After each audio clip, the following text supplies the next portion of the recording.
Piny owacho olandore nyaka sani gisechiwo maromo bilion 36 omenda mar Hustler Fund ne Jokenya maromo milion 22. Jatend migawo mar riwruoge Saga Simon Chelugui bende omedo ni kungo mosetim ochopo bilion 1.8 kata atamalo 30 mag Jokenya biro chako yudo omenda ni dwe mar 11 higani. Kuom duoko hola omedo ni kuom ji milion 22 mane yudo hola ni mana milion 7.9 kende moseduoko. We have disbursed over 36 billion shillings to 22 million Kenyans. And we have also a saving component of 1.8 billion shillings.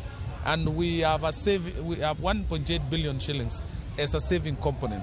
The first saver will access his 30% of his saving on the 1st of November this year. The second issue, we have done away with the traditional securitization of borrowing. No more security. We are pioneering credit scoring, the character of the borrower, to understand if you borrow, you need to pay. And if you borrow, frequently and you repay on time, your credit score will go up. In the end, we can now transfer that information to any leading financial institution, which can use that information to give you more money.